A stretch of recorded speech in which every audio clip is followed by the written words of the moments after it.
Mga problema at suliranin sa buhay ay hindi nawawala.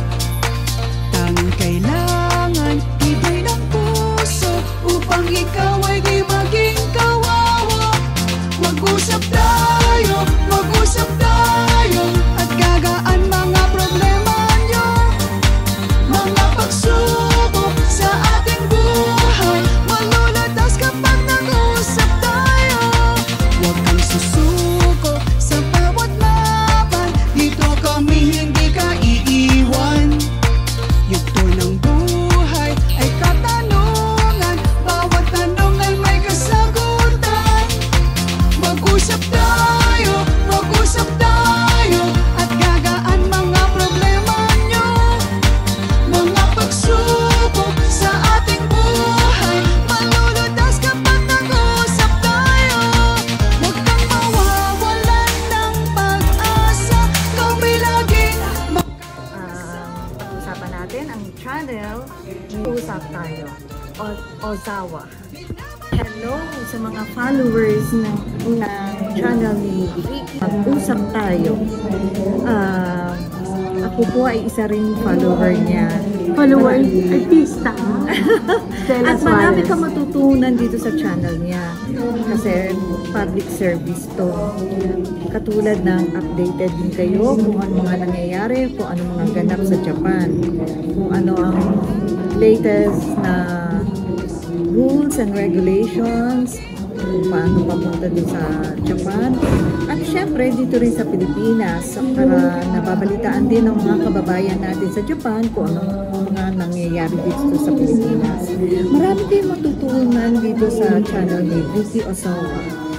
Si Vicky ay kaibigan ko na noon pa at marami ako natutunan na rin sa kanya. Tama lang na magkaroon siya ng ganitong channel na makakatulong din sa mga kapwa Pilipino.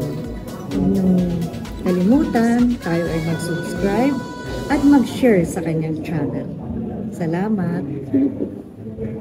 Dela Suarez, ngayon Pinky Suarez.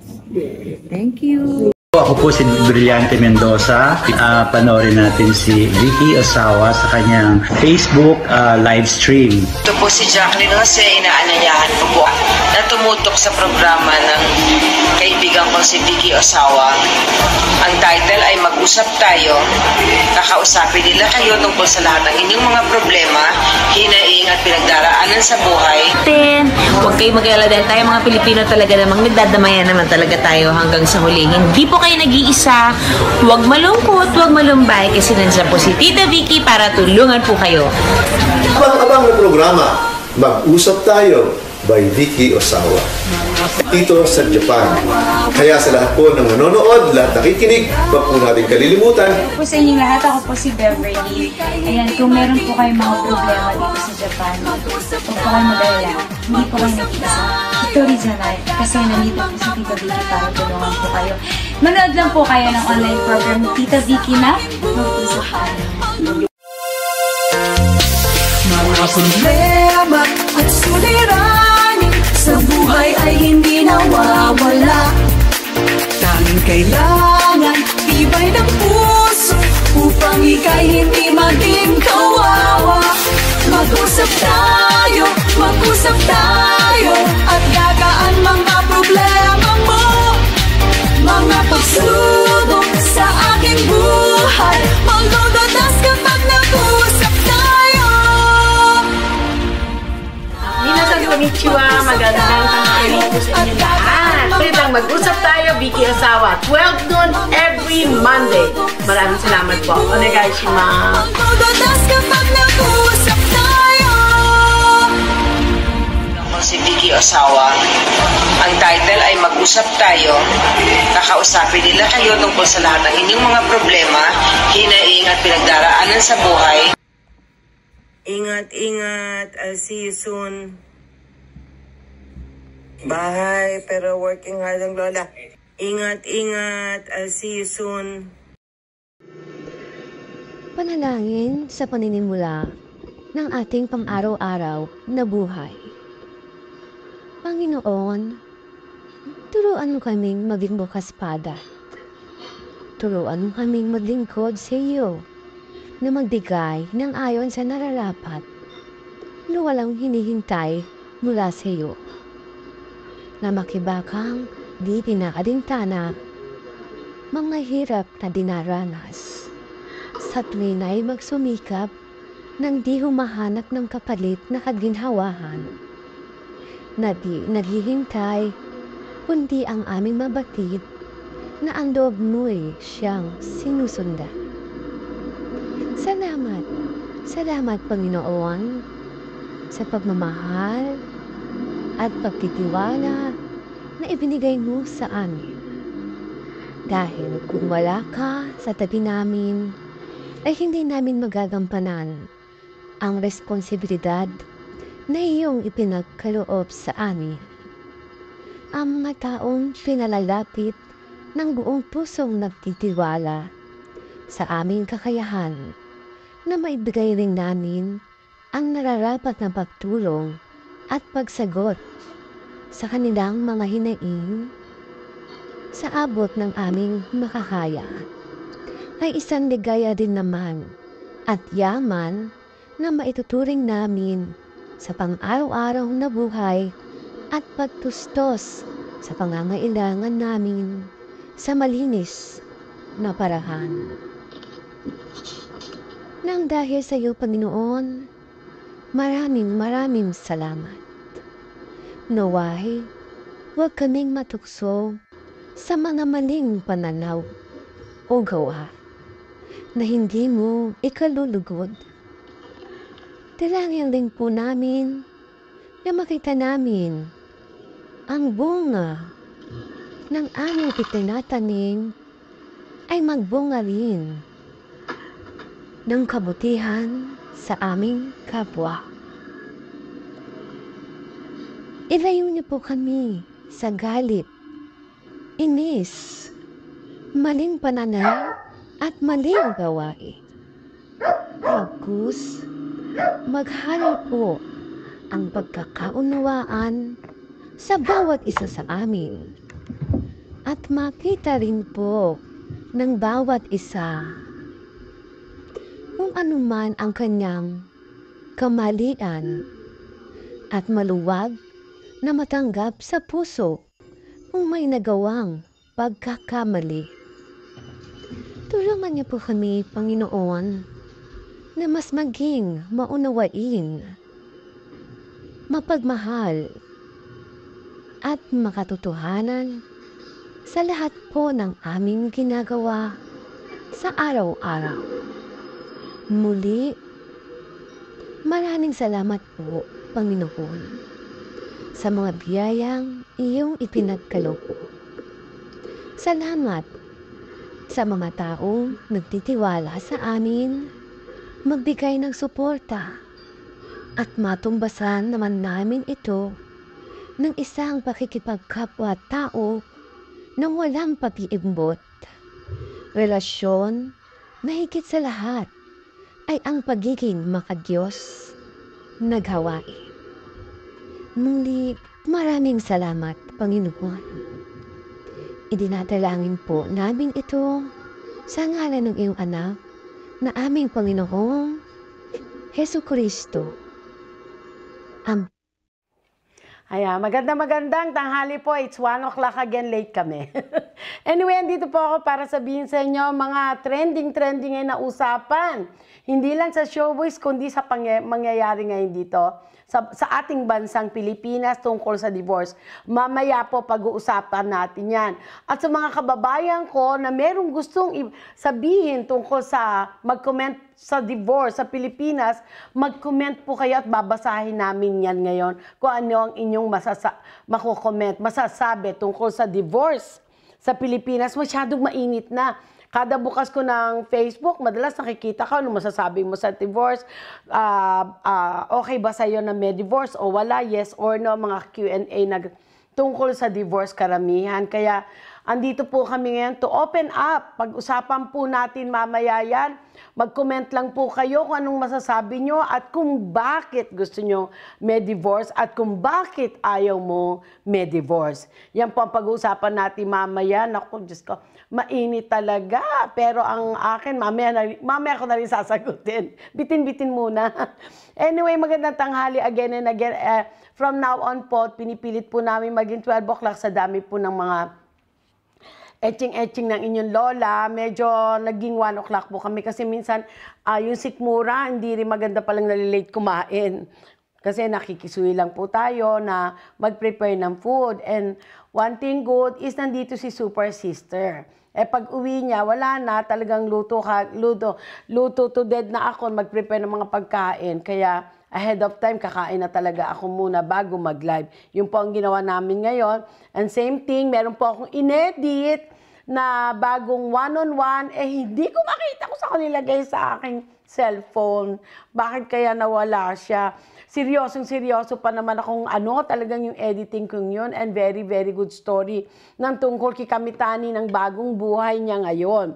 Dahil si Mr. Kamitani, nandito na po siya sa atin sa Yamanashi, kaya gusto ko i-share sa inyo kung ano nangyayari na ngayon sa kanya. Pero next week na po siguro magagawa ko yan. Promise, andyan lang yan sa file. Hindi ko lang alam kung bakit nawawala. Nakakandabali-baliw akong hanapin siya, kami ni Direk.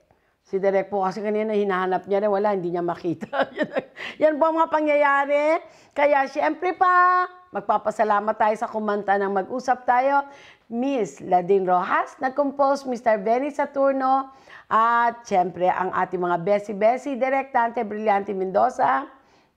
Oops, rest in peace, Miss Jacqueline Jose, Stella Suarez Jr., and also Miss Beverly Cayman. Of course, Miss Judy Ann Santos. Thank you so much. Marami pa po tayong mga besi-besi sa showbiz, pero mahirap na pag nilagay mo lahat sila, baka maubos yung oras natin dito sa opening ko pa lang. Bago tayo pumasok sa ating sunod na segment, sasabihin ko na, ito po ang inyong lingkod, Vicky Osawa. Harapin po natin ang ating mga problema na magkasama. At lagi niyong tatandaan, hindi kayo nag-iisa. Bago po pumasok sa segment, gusto ko lang po sabihin sa inyo yung ating langis ng buhay. Meron pong isang kababayan tayong bumili. Nag-comment siya kung ano nangyari sa kanya after niyang gumamit ng langis ng buhay. Of course, positive, not negative.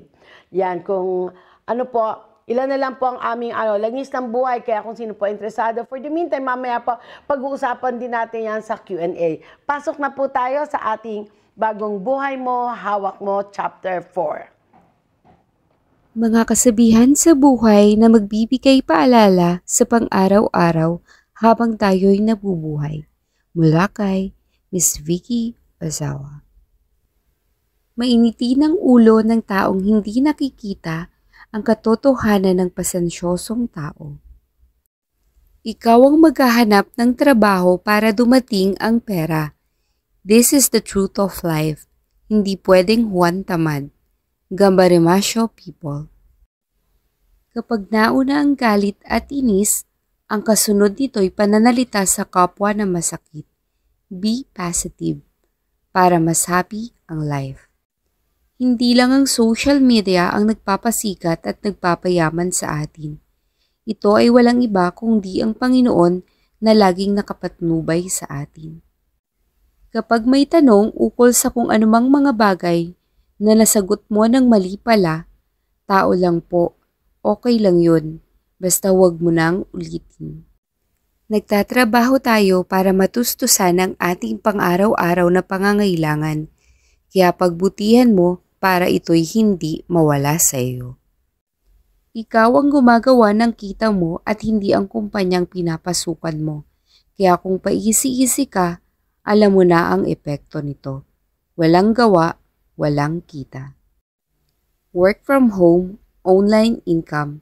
Dito nakikita kung ikaw ay totoong tao, naniniwala sa salitang cause and effect.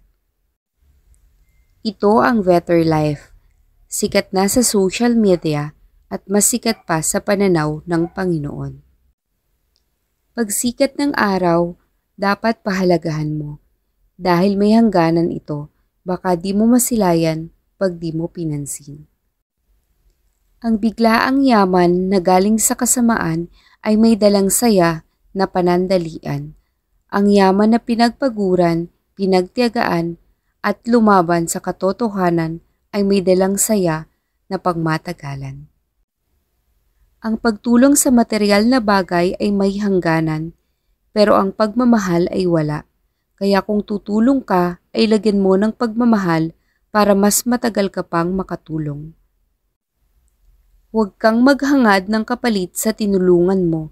Ang hangarin mo ay sana'y makatulong siya sa iba at hindi lang sa kaniyang sarili.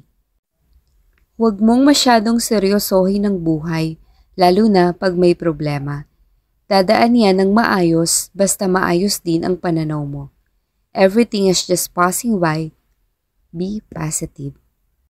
Ipagpalit mo ang iyong sarili ng may katapatan upang makamit mo ang pagmamahal, paggalang at kaligayahan. Minsan may mga taong kailangang intindihin mo na lang kung bakit umaayaw. Kasi tao lang yan, mahina at marupok. Ipagdasal mo na lang sila na tumibay at hindi matakot sa pagsubok ng buhay para hindi palaayaw. Huwag mong sakupin at isipin kung bakit nawala at umayaw ang mga taong gusto mong tulungan. Dahil hindi naman ikaw siya, pananaw niya yan. So, let it be. Kapag sinakop mo ng sobra ang pagtulong sa kapwa, that's not bad. Pero huwag, kasi baka maubusan ka ng life power at mas di ka makakatulong. Kung iniisip nila na mabait ka at matulungin, hindi sila mawawala sa oras na kailangan mo sila, ngunit hindi makakatulong. Hindi mo kailangang manglimos, basta totoo ka sa Panginoon, sa kapwa at sa sarili mo. Pagyamanin mo, pagkasyahin ang biyaya na natatanggap mo. Baka magkaroon ng limitasyon ito pag di ka marunong magpahalaga sa grasyang natatanggap mo. Ang buhay parang sugal. Bago mo ilatag ang huling baraha, pinag-iisipan mo muna. Pero kung alam mo nang talo ka na, okay lang. Better luck's next step of life. Basta huwag mong tutuhaning pumunta sa sugalan. Walang panalo dyan. Sabi ng marami, walang ibang magmamahal sa'yo kundi ang pamilya mo. At minsan, magbibigay din ng sama ng loob sa'yo.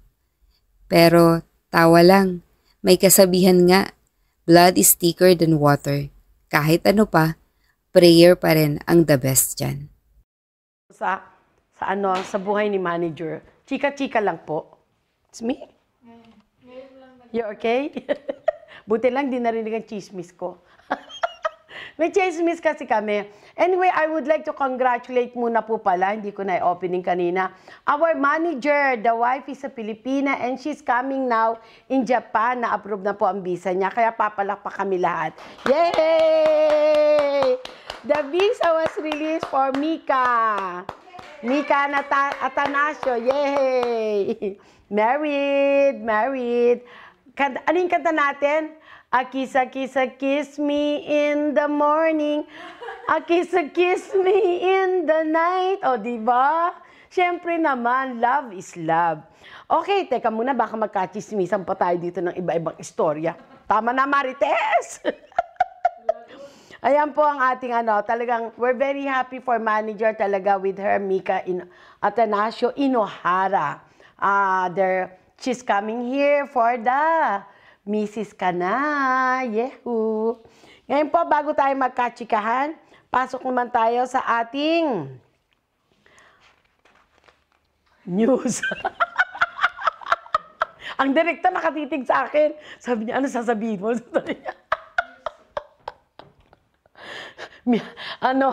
Nandake.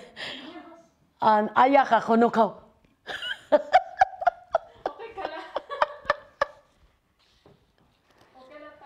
Yes.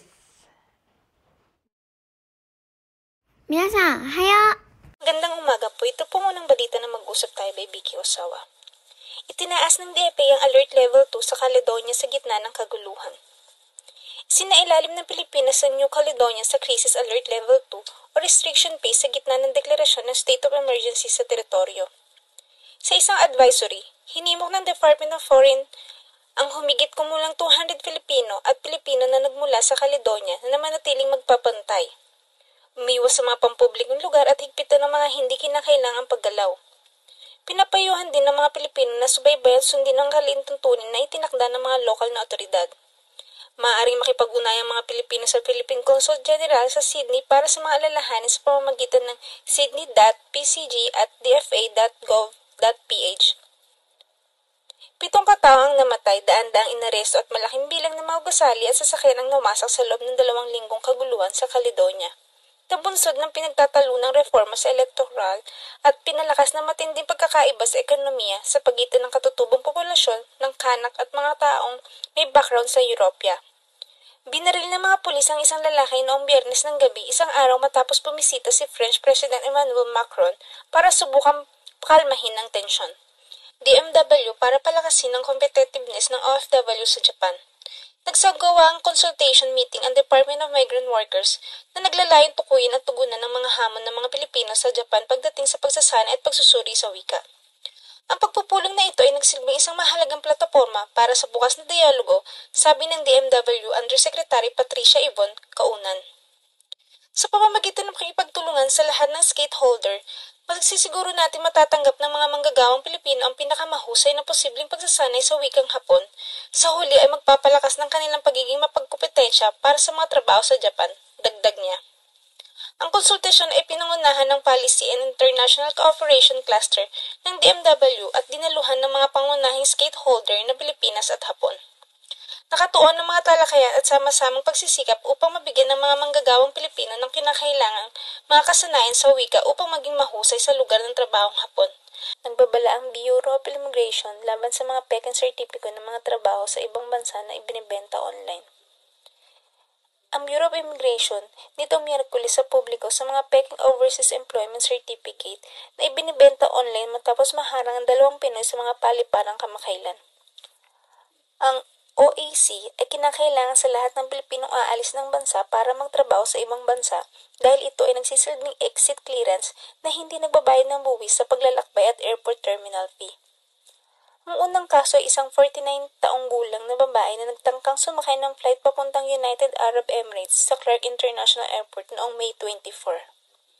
Ang biktima, isang dating overseas Filipino worker, ay nagsabi na siya ay muling pinadala sa UAE. Ang kanyang peking OEC ay binili sa pamamagitan ng WhatsApp sa halagang 7,200 pesos, sabi ng Bureau of Immigration. Sa hiwalay na kaso, sinubukan ng isang 25 anyos na babae na umalis papuntang Kuwait sa Ninoy Aquino International Airport Terminal 3 noong May 26. Sinabi ng Bureau na nakuha niya ang kanyang OEC mula sa isang Facebook account na tinatawag na OEC Appointment ang nagbayad ng 500 pesos. Sinabi ng Bureau of Immigration na ang pagbebenta ng mga pekeng dokumento para sa iligal na pag-alis ng mga manggagawa ay maituturing na human trafficking. Ligtas ang 13 Pinoy seafarers matapos ang pag-atake ng Houthi missile sa Yemen.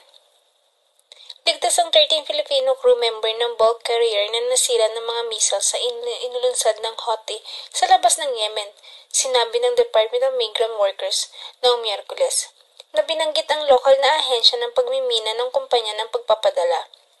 Inatake ang barko habang binabagtas ang pabaybayin ng Yemeni malapit sa Hodeidah noong Martes ng hapon, oras ng Maynila. Bukod sa mga Pinoy, hindi rin nasaktan sa pag-atake ang isang Ukrainian seaman na sakay sa barko. Ang isang ulat ng Reuters na binanggit ang British security firm na si Ambry ay nagsabi na ang isang merchant vessel sa baybayin ng Yemeni ay tumama sa tubig at tumagilid sa isang tabi matapos matarget ng mga missiles. Sinabi ng DMW na nakikipag-ugnayan sila sa mga shipping at manning agency habang sinusubaybayan nito ang kaligtasan at kalagayan ng ating mga Pilipinong marino. Nakikipag-ugnayan din ng DMW sa mga pamilya ng mga tripulante para mabigay ng anumang tulong na maaaring kailangan nila. 3 magkakaibigang Pilipino ang nagbubuklod sa pagtakbo, nagtagumpay sa ultramarathon sa France. Bagamat ang ilang pagkakaibigan ay nabuo dahil sa masarap na pagkain o inumin, 3 Pilipinong naninirahan sa iba't ibang bansa sa Europa ay nagbubuklod sa pamamagitan ng pagsusuot ng kanilang mga sapatos na pantakbo at pagtakbo ng magkakasama sa isang nakakapagod na karera. Sinakop ni Rolando Espina, Bren Kevin Policarpio at Juden Evangelista ang 222 kilometrong ultra-RTJ ultramarathon sa France mula May 18 hanggang 19. Mahigit 5 taon nang magkaibigan ng 3 kumpare at may common godson na si Miko. Bren Kevin Policarpio Cabasa and Eugene Evangelista are may kumares. Mahigit 5 taon na kami magkakakilala. I guess because of running and social media. Matagal na kaming tumatakbo sa mga marathon at ultramarathon, sabi ni Espina sa GMA News Online. Si Espina ay nakabase sa Dublin, Ireland, habang si Cabasa at Evangelista ay parehong naninirahan sa Milan, Italy. Woman arrested after body of ex-boyfriend found in suitcase claims he made defamatory videos about her. Babaeng inaresto matapos makita ang bangkay ng dating nobyo sa maleta na nag-claim na gumawa siya ng mga mapanirang puri ng video tungkol sa kanya. Sinabi ng pulisya na isang 32 anyos na babae na naaresto kasama ang 4 na iba pa sa hinalang pag-abandona ng bangkay matapos matagpuan ng bangkay sa kanyang dating kasintahan sa isang maleta sa tabi ng Tama River sa Kawasaki City noong December, ay nagsabi sa kanila na siya ay galit na galit sa biktima dahil sa mapanirang puri sa mga online na video na ipinost nito tungkol sa kanya at sa kanyang pamilya. Si Mai Nishitaka ay inaresto dahil sa hinalang iniwan niya ang bangkay ng kanyang dating kasintahan na si Tadayuki Hara, 46, sa loob ng maleta at itinapon ito sa Tama River noong nakaraang taon. Si Hara ay nakasiksik sa maleta, nakakagapos ang mga braso at binti. Inuulat ng Kyoto News. Nakita ng isang mangingisda ang maleta sa gilid ng Tama River sa Kawasaki Ward. Sa kabilang ilog mula sa Haneda Airport bandang 10:10 p.m. noong December 29. Isang autopsy ang nagsiwalat na si Hara ay sinakal hanggang sa mamamatay at siya ay patay ng ilang araw, sabi ng pulisya. Ayon sa pulisya, nakipag-date si Nishitaka kay Hara hanggang September 2023. Pagkatapos ng kanilang breakup, nag-post si Hara ng ilang video na tinatalakay ang mga problema niya sa kanyang dating kasintahan at sa kanyang pamilya. Hindi ko ginusto na sinisiraan, sinipi ni Nishikata. Ang mga warrant of arrest na inilabas laban kay Nishikata, ang kanyang mga magulang, kapatid at kasalukuyang kasintahan, ay nagpahayag na sila ay nagsabwatan noong kalagitnaan ng December upang patayin si Hara. Inilagay ang kanyang katawan sa isang maleta at itinapon ito sa Tama River sa Ota Ward, Tokyo. Ang lugar kung saan ito natagpuan ay halos 2 kilometro sa ibaba ng Agos. Anak, sumuko, voluntarily matapos saksakin ng sariling nanay. Tokyo, Machida City. Ayon sa news na ito, hinuli ng mga pulis ang isang lalaki age 24 years old, company employee, matapos mapatunayan sinaksak at mapatay nito ang kanyang sariling nanay, age 55 years old. Nangyaring insidente noong May 15, ganap ng 7 p.m. Ang anak ay pumunta sa malapit na koban na may dala pang patalim at sumuko voluntarily. Sinabi niya ilang beses niyang sinaksak ang kanyang nanay sa likuran at ito ay napatay niya. Hinuli siya on the spot sa charge na pagdala ng dangerous weapon lamang on that day. Matapos mapatunayang totoo ang sinasabi nitong pagpatay sa kanyang nanay, siya ay kinasuhan ng murder. At sinisiyasat nila sa ngayon kung ano ang naging motibo nito sa kanyang ginawa. 13 Vietnamese sabit sa pinagbabawal na gamot huli ng mga pulis.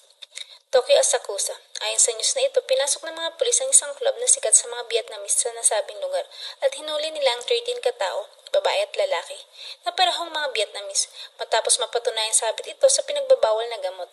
Ang Diamond Club ay pinasok ng more than 200 na pulis at meron pa silang kasamang 2 pulis dog kahapon May 26 na madaling araw matapos mapatunayang laganap sa club na ito ang transaksyon ng droga. Hinuli din ng mga pulis ang isang Japanese na lalaki, nasa 20s ang age, na siyang owner ng sabing club na sabit din sa pinagbabawal na gamot. Magnanakaw sa temple donation box, huli on the spot.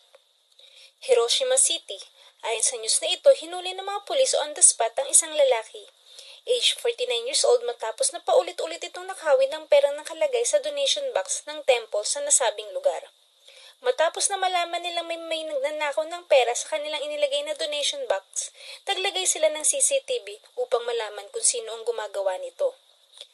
At nakunan nila ng video ang pagnanakaw na ginagawa ng lalaki ng paulit-ulit. Gumawa sila ng poster at dinikit mismo sa temple, subalit wala pa ring epekto at ito ay paulit-ulit pa din ginagawa ng lalaki ang pagnanakaw ng pera. Dahil dito, nagkonsulta sila sa mga pulis at kanilang inabangan ang pagnanakaw na ginagawa ng lalaki. At ito ay nahuli nila sa akto mismo. Inamin naman nito ang church laban sa kanya at sinabi niyang gipit na gipit daw siya sa araw-araw na pamumuhay. At yan po ang unang balita na mag-usap tayo by Vicky Osawa. Filipino graduate summa cum laude from Yale University. Isang Pilipino nagtapos ng summa cum laude mula sa Yale University sa United States matapos makakuha ng perfectong 4.0 GPA. Si John Stephen Ong ay kabilang sa 4,000 estudyante na buong pagmamalaki na nagsuot ng kanilang toga sa ika-323 na seremonya ng pagsisimula ng universidad sa Connecticut noong May 20. Natapos si Ong ng pagsamang degree ng Bachelor of Science at Master of Science sa Computer Science. Sa Pilipinas nagtapos si Ong bilang valedictorian sa Ateneo de Manila Senior High School noong 2020. Itinatag noong 1701 ng Yale University ay isa sa 8 elite na Ivy League member school kasama ng Brown University, Columbia University, Cornell University, Dartmouth College, Harvard University, University of Pennsylvania at Princeton University. 4 years old girl nahulog sa irrigation canal patay. Gipo, Kenguero City.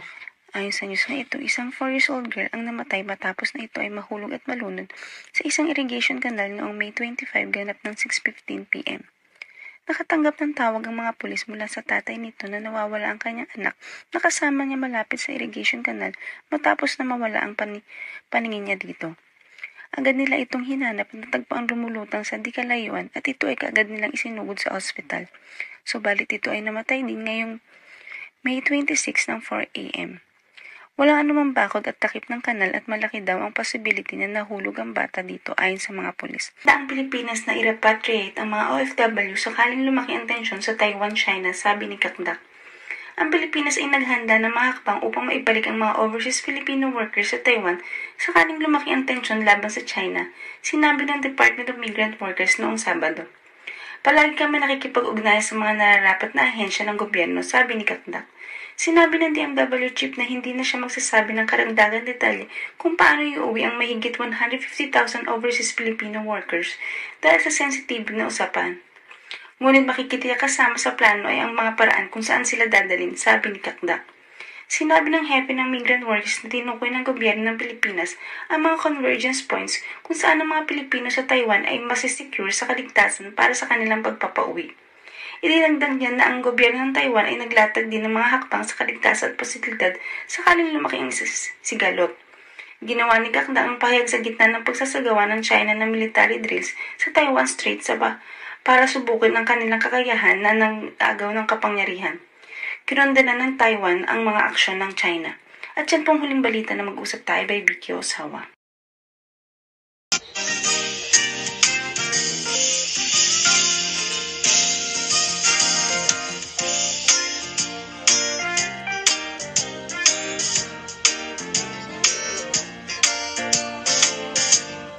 Yan po ang mga bali-balita namin sa nakakalungkot, di ba? Pero meron ding magaganda, di ba? Magaganda rin, lalo na sa ating mga kababayan. At nakita nyo at the end ang ating newscaster na si Miss Che, si Miss Cutie Pie ang tawag ko sa kanya. Cute kasi siya. Cute ang beauty niya. Parang ang director namin dito, Cutie Pie. Parang egg pie. Ayan, nagtatawa na ka. Cutie pie, kaya lang naging egg pie. Lagot na pag-uwi sa mama niya. Naging egg pie. Anyway, yan po ang ating ano. Ngayon, papasok na tayo sa ating commercial.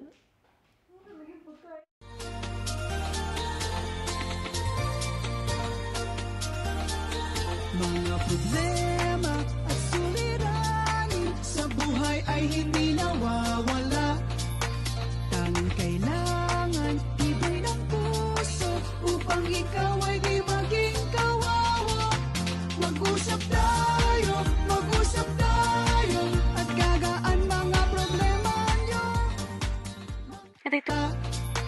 Tanging kailangan ibig ng puso upang ikaw ay di maging kawawa. Mag-usap tayo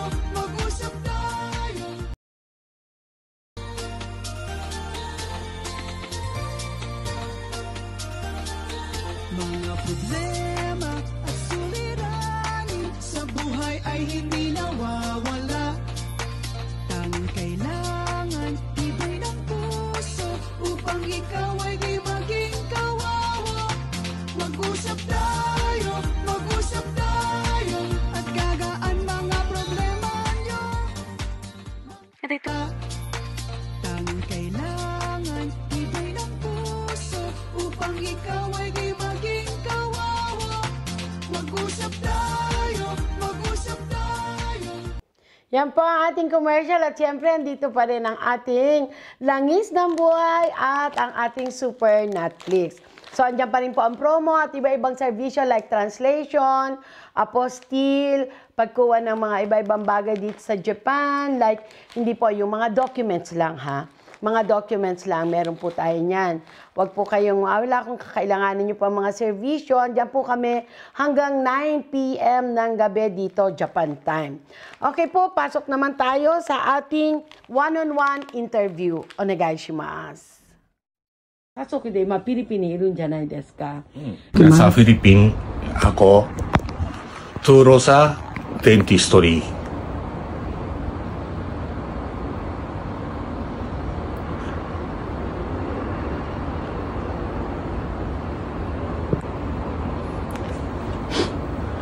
Baguio hanggang Davao. Lahat ng college, clinic, laboratory, turo sa ako, dentistry. Pero kayong ang nangyari, burago ako, hindi kita sa inyo. Kaya wala na trabaho. Ako kayong nasa Japan. Asawa ko, tsaka anak ko, nasa Philippines. Kurang sa pera. Ngayon, 6 years hindi kita asawa ko, tsaka anak ko. Alam ko na Philippines, kahit walang pera, masaya. Totoo ako, buhay ako sa Philippines. Kahit walang pagkain, kasama pamilya, masaya. Gabi, gayong ano dina mo, gayong toyo, tsaka sinagag. Ang sarap. Kahit na toyo, sinagag, masaya ako. Walang pera, walang kuryente. Paminsan-minsan. Bakit? Kasama family kasi. Siguro, kahit masarap na steak, masarap na pagkain, pero isa lang kumain. Masarap ba yan?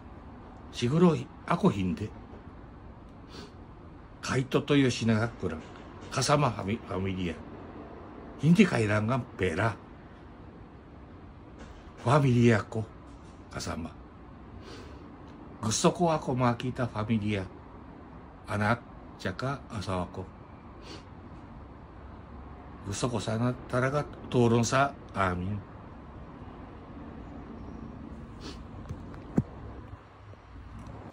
Ato,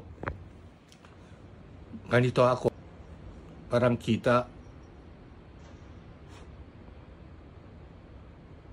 gomenasai. 外出るの？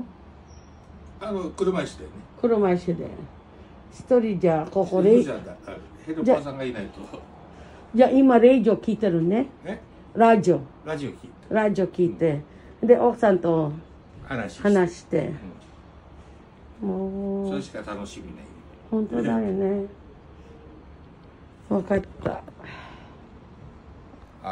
最初目が見えないでしょ。最後見えなくて買い物とかはだからトレーニングとかして、自分で行くようにできるようにするんですね。あんまり人に迷惑かけてリハビリしながら。でリハビリも終わってあとさっき言っとったドン・キホーテ、あっちお買い物はそこら辺にしとったんですよ。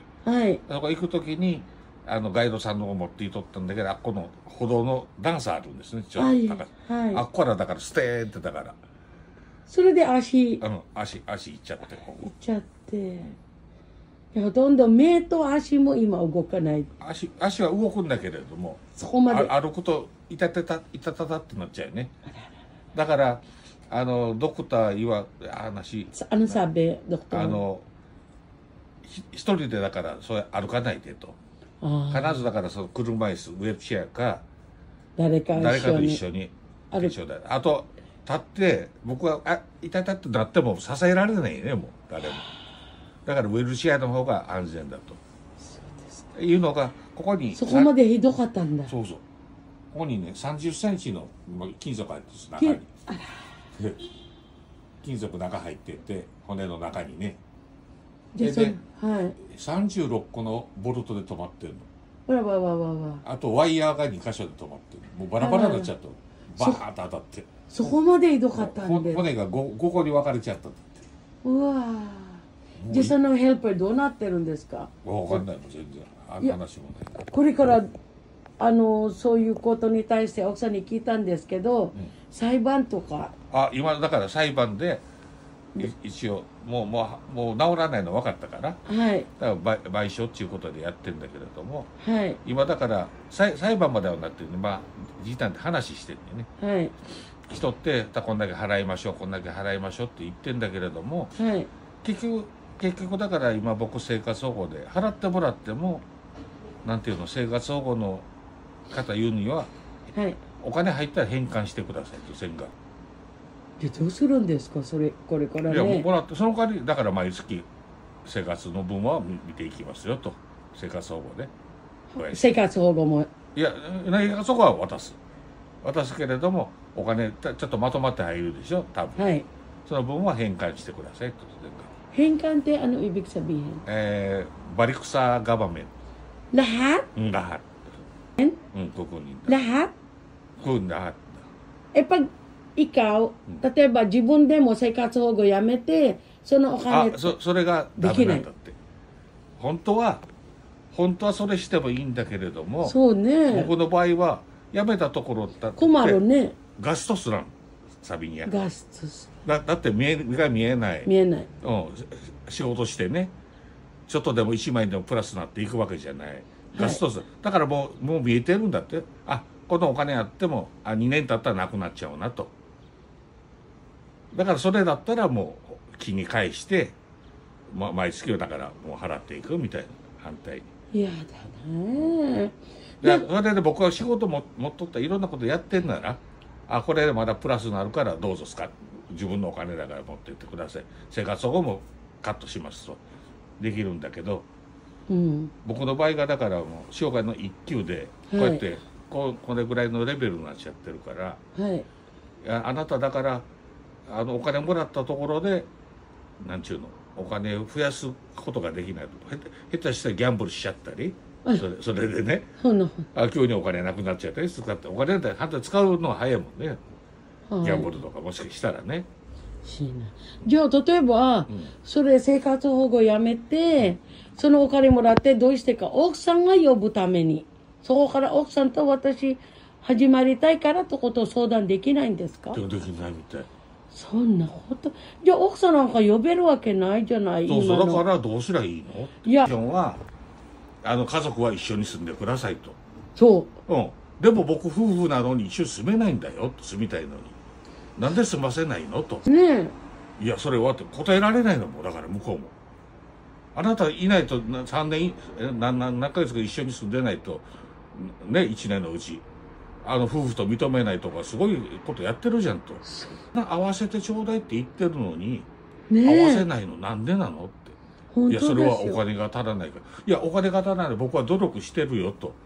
でもどうやってスタッフに残れてお金仕事僕は働くってあなたのそのクリアなるお金できるのってできないでしょって。もう答えられない向こうも。いや奥さんは今のうちで奥さんが家族で一緒にまとめて奥さんも仕事するからってこと。今なら仕事できると。はい。ね。でもお互いだから障害のあるもん持ってね障害だってお互いがだからくっつけば 0. 何0と0で合わせば少しプラスになるわけなんですよ2人。はい。助け合いながらね。そうです。それがだからローには書いてないからそういうこと。あの人らはローでしか動けないから反対に分かってるって頭では分かるんですってローの中には人間が出しちゃダメなんだって。そんな、だからローをだから今度変えていかなダメなんだって。だからローっていうのは言ってみたら人間が作ったもんでしょ。そうですね。ガバナタを、でもプーソとかでは側なプーソ、全然違う、勝てるわけないんだって。もちろん騙したらダメなんだって。プーソには勝てないんだって。所詮ローなんてタオが作っただけのもんなんだって。そうでもプーソには勝てないんだってね、やっぱり。でもそれをなんぼ僕が言っても、もうイミグレーションでもそうだし、エンバシーでもそうだし、ダメ、OK が出せないと。生活保護かかってるから。だから頑張って仕事してくださいと。お金で頑張ってやってくれ。だから障害1級であなたのこれ先言って仕事できないのを認めてるわけです。できませんって。だから生活保護くれてるわけでしょと。できないのは分かってて、仕事頑張ってくださいってどういうことなんですかって。本当ですよね。でおまけに生活保護とかあると OK 出ませんと。ビザ考えなくてもいい。ハートで感じれば分かると思う。あ、家族、本当の家族、ここで住んでて15年もう離れちゃった。そう。子供大きくなってパパ会いたい。パパ会いたい言ってるもん。でも会えない。一緒にしたらこの家族は絶対もっとプラスなるはずだと。反対奥さんも今度働けると。今の状態のよりは絶対良くなると。おまけにファミリーだから絶対一緒にいなダメだと。本当ですよね。でもそれが分かっててもローが邪魔してるみたい。あなた生活保護だからとにかく生活保護から抜けてください。抜けてくださいには仕事せなあかん。だから仕事しよう思っても僕らやったよ思っても1時間100円とか120円ですからね。目に仕事あるんですよ。なんかうちでやれる仕事ですね。はい。1日ですよ。1日100円とかでも仕事をしてくれ。今度は仕事もしか見つけても、いやお金がこんな少ないんで、どうやって生活するんですかって。いやだから来てよくさ働くんでしょって。そう。いや行ってもなんちゅうの働く行ったってまだ決まってるわけじゃないとか、なんだかんだ止めることばっかり考えてるよねとしか言わない。だからそれはまあたまにイミグレーションでも話の分かる人がいらして話されるんだけれども、私らもそれは一応僕の感じもうスペシャルケースだってお互いだからスペシャルで特別じゃないですか。なんでそういうビザがおまけにだから本当はまたやり方やったら子供さんが日本に来て日本人だから、はい、子供さんが働いて今度お母さんを呼ぶともうやり方もあるんだけど、今度子供さんも指摘できない。だからそうやって逃げてるからね、ローでね。日本の働けば入れる、働けば入れるとか。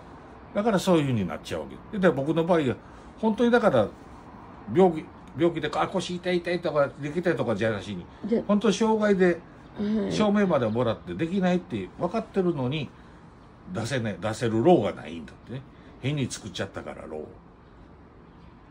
まあ作ったっていうのもまあいろんな悪いことした人もおるからそんなローできちゃったんだけど、お互い様作った人ももう悪いんだけど、だからやっちゃった人いるから反対にこうやって悪いことすればできるんだと。ただ昔の奥さんあれみたいにオーバーステイでもね、昔は本当はオーバーステイばっかりみんなね、そういうねエージェンシーがあってなんぼでもねエージェンシー入れてきたり、それが商売にしとったからね、エンターテイナーとかね昔は。であかんかったらまたオーバーステイにしたり、だからそういうのもあってそう厳しいローもできた流れは分かるんだけれども、それをだからギャギャ言ってもこの一個人とか言ったって直せない。分かってても動けないっていうか、あの人らはもうガバメントの中の一人に言ってるだけだから、自分らにそんな力ないと。反対に私らはそのローのことを守るだけだと。そうですね。守らないとクビになると。反対にロー以外のことをすると。さあどうするのと。あなただからイミグレーションで夫婦と認めましたというジャッジまで出てるのに、でも他の人が見てるともうまたいつあんた80歳で20歳のお嫁さんもらっていっぱい話してあんねんこっちで。どうやって会ったのって、あんた宝く喋れるのとか、どうやってプロポーズしたのといろんなことやってるこっちで。だからこういうケースで多いんだって、そういうのも。イミテーションの結婚みたいな。でもうちの結婚してもね、18年も20年ずーっと結婚しても昔から、どこがだからそれは結婚は OK 出てるのに、イミグレーションパスしたのに、なんていうの、また今度はお金の面で今度は。結局今のところ何回ビザの申請はね2回。あとイミグレーションも2回行った。2回。COE です。そう。観光じゃなくて。はい。結局理由はどんな理由？理由はだから前送出したと思うけど。多分一緒にあります。はい。さっき言った1回目は最初。はい。1回目はもう僕書けないから。はい。ヘルパーさんに書いてもらったらなんか間違ってるのとことかなんか。はい。ブランコがいっぱいあって。はい。もうあったらもうダメなんだって。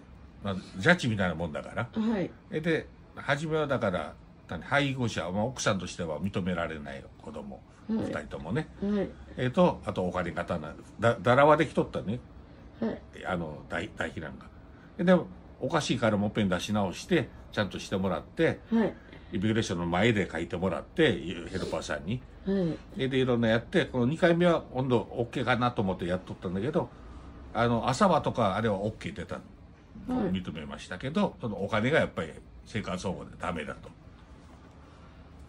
COE か認められないと、ちゃんと仕事探してくださいと、自分の仕事だからそこでだから話しとって、どうやって探すんですかって。誰が仕事したくないってことですね。紹介してハローワークで紹介してくださいって。そうですね。僕の仕事。はい。ちゃんとねクリアできるだけの金額の。ただ向こうも何も言えないんでね。そうです。探してくださいって言って自分でも言いながらクエスチョンでおかしいなっていうね。本当ですよ。できない人に探してくださいって。ただそれがね本当に仮病っていうか作病で、ちょっともう足痛いんです仕事できませんとかそんなんじゃないんで、国がちゃんとその手帳中のガバメントが出してるチェックアップしたやつだからね。だからそのチェックアップも一つの病院じゃないから3軒の診断書がいるの、3つの病院の。一つの病院だけだったら嘘つくわからんでしょ。そうです。友達かわからない。一つはガバメントの行ってる病院に行かなダメ。ここでちょっと診断書もらってチェックアップして。だから嘘つけないんだってね本当に。本当。そうやってね、ちゃんと証明ももらってできませんよって、だから生活保護も出しますよって言いながら、だから今度はできませんみたいな。だからおかしいの作ったローンのために家族が会えない、家族が一緒に暮らせない。間かのお嬢様が日本人パースポートになったばっかりじゃないですか。あれどういう申請したんですか？あれね、ちょうどだから僕だから行ってそのイミグレーションに行ってやった時に、もうずーっとそのまま間違ったままやね。だからゆきちゃんはだからずーっとフィリピン人のままやね。だからそうみたい。ずーっとだからなったばっかり。日本こうやって画面見なくて帰ってる間もまだフィリピン人のまま何も動いてなかった。でこうやってだから色の出してダメやとか出てきたでしょ。あ、これはもうゆきちゃんはだから18歳になっちゃうし、瀕死が治ったから今度すぐに初め認知からそれあるよ、今年の話よまだ。そうみたいですね。もう18歳になるまでにとにかくせなあかんっていうんで急いで今年の6月ですよ認知終わったの。それで大使館に出した書類出して、僕の方もだから役所行って承認してやって、いっぱい紙いったけどいっぱいですよね。証拠もパスポート、向こうパスポート送ってもらって、結婚の紙からあと通訳、いろんなやってで認知できて認知できたけど今度は七選18歳まで取らんと18歳オーバーになると大変になると。難しくなると。でも18歳になっちゃったよね。本来は20歳だったけど。そうですね。で18歳になるまでにだからなんとか取るためにまた紙揃えて、やったらだからゆきちゃんが8月の18日が誕生日なんだけど、8月の14日、14日に紙全部出したと。4日前誕生日の。はい、それが今度通ってシティゼンがもうなりましたよと、戸籍も日本名ね入った。なった。今度パスポート作っといた方がいいっていうの。そうですね。日本のフィリピンの日本大使館でね。でパスポートまで作ってます。それでデータ。でも今年っていうかもう本当つい最近の話。そうですね。結局今いろいろ話聞いて、ある程度やっぱり一番は例えば奥さんが来て生活保護をやめてもいいってことですね。奥さんにいれば。奥さんいて反対にガバメというのは生活保護をやめてほしいと、やめるために頑張ってくださいっていうのが向こうの考え方だよね。はい。その間食べていかなあかんもんを生活保護で助けますよと。はい。だから僕みたいな感じのは頑張ってくださいと頑張りようがないの分かってるよね、向こうも。そうですね。だからそれは何か一番のチャンスは奥さんが来てもらうのが一番のチャンスなんです。本当ですね。Abangan nyo po next week ang aming part 3, chapter 3 ng tungkol sa istorya ng buhay ng mag-asawa na for 20 years na magkasama sa Pilipinas at bumalik ang asawa niya rito para kala niya makapagpagamot, pero ang nangyari ay mas natumindi at nabulag siya. Kaya mga kababayan ko, humingi po kami ng suporta nyo tungkol sa pangyayari sa buhay ng ating kababayan na si Miss Mercy Kamitani, na humingi ng dasal at panalangin na mas matulungan po natin siya. At sa abot po ng aming makakaya ay gumagawa kami ng paraan ng team Mag-usap Tayo para lalong ibigay ng Panginoon ang grasya na silang pamilya ay magkasama-sama na. Abangan nyo po next Monday ang kabuuan ng istorya nila. Maraming salamat po. Yan po ang ating kababayan na ang asawa niya si Mr. Kamitani. Inuulit po namin ipakita kasi we need more prayer for the family na talagang mabigyan ng milagro galing sa Panginoon na magsama-sama na silang pamilya. Next week po siguro mailalabas na namin yung inedit namin na nandito na siya sa Yamanashi, Ken. And what's so good news, tutulungan po talaga siya ng gobyerno dito. With the help my hubby, my husband, kinausap mismo po si Mr. Kamitani ng isang government official dito para matulungan. Not for the visa, but I mean to say, hindi na siya government welfare, pero bibigyan siya kahit papano ng matitiran niya at baka mabigyan din po ng paunti-unting trabaho. And also, mga kababayan ko, kung sino po ang gustong kailangan ng interpreter online, andyan po si Mr. Kamitani para mag-assist po sa atin. Hingi po ako ng tulong sa inyo tungkol kay Mr. Kamitani dahil wala na po siya sa government welfare, so kailangan niyang magkaroon ng income. So, ang magagawa pong income ni Sir Kamitani is maging interpreter online. Kaya kung kayo po ay nasa Kodyo, may problema po at yung satyo nyo nangangailangan ng interpreter, pwede po nating makausap si Mr. Kamitani online and more information po tungkol sa kung paano ang magiging sistema. Mag-PM lang po kayo sa FB page Mag-usap Tayo by Vicky Osawa. So nakikisuyo po ako sa ating mga kababayan kung meron po kayong alam na mga Japanese company that they do need an interpreter for Filipino. Marunong po siya mag-Tagalog, marunong po siya mag-English, and of course Japanese siya. At alam niya po ang damdamin ng Pilipino. No? So kung sino man po ang nangangailangan, please tulungan po natin si Mr. Kamitani at ang wife niya para sa kahit papano yung padala sa Pilipinas dahil so far umalis na po siya sa government welfare sa Katsuhogo. Although nasa amin po siya, ang may share po ang NPO ng Liberty International ng inyong lingkod is yung daily pagkain po at saka tirahan as of now. So, onegaishimasu po, pag lumipat po kasi siya, magbabayad na si Sir Kamitani ng bahay. Although it's a government housing, kaya hindi masyadong mahal. Kaya hindi po ako ng onegaishimasu sa inyong lahat. Kung kailangan nyo ng interpreter sa inyong business, na marunong mag-Tagalog, marunong mag-English sa Japanese, andyan po si Mr. Kamitani. Contact us lang po. at bibigay po namin sa inyo ang mga condition and also kung ano po ang mangyayari, paano ang magiging deal. Yoroshiku po onegaishimasu. Ngayon po, papasok na tayo sa ating Little Princess. Sabay-sabay na po yan. Tapos Chika Talk and Listen and Learn. Onegaishimasu. Magandang tanghali po sa inyo lahat. Ito ang ating Listen and Learn. Philippine and Japanese History Month of May. Ang labanan ng koridor na nangyari noong Mayo 5 and 6, 1942 ang pagtatapos ng pangangampanya ng mga Hapones upang sakupin ang Commonwealth ng Pilipinas. Ang pagbagsak ng Bataan noong April 9, 1942 ang nagwakas ng lahat ng mga organisasyong oposisyon ng U.S. Army Forces Far East sa mananakop na mga puwersang Hapones sa Luzon. Ang koridor ang tanging hadlang sa pananakop ng mga Hapones sa Pilipinas sa ilalim ni Teniente General Masaharu Homma. Muling nabihag ng mga hukbong Amerikano at Pilipino ang koridor noong 1945. Yan. Ngayon po meron tayong ilalagay din dito tungkol naman sa mga alamat na galing din po sa ating team. Mag-usap tayo, Miss Ele. Listen and learn. Alam mo ba ito? Alamat ng daigdig.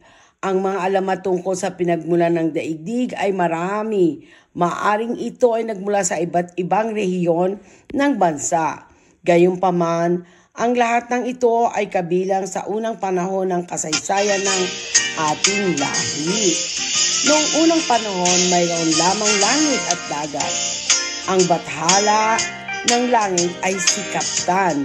Ang bathala ng dagat ay si Magwayen. May anak si Kaptan, ang pangalan ay Lihangin. May anak si Magwayen, ang pangalan ay Lidagat. Ipinakasal nila ang kanilang mga anak, nagkaanak ang mag-asawa ng 4 na lalaki.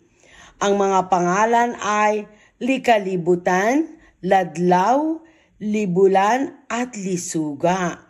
Ang cute naman lahat, Ella, no? Nang lumaki ang mga bata, hinangad ni Likabutan na maging hari ng Sansinukob. Nahikayat niya si Ladlaw at Libulan na salakayin ang langit. Pinilit nilang buksan ang pinto ng langit. Galit na galit si Kaptan nang malaman ang ginawa ng tatlo. Pinaalpasan niya ang mga kulog at inihampas ito sa magkakapatid. Naging bilog na parang bola sina Libulan at Ladlaw. Ang katawan ni Likalibutan ay nagkadurog-durog at kumalat sa karagatan. Dumating si Lisuga at hinanap ang kanyang mga kapatid.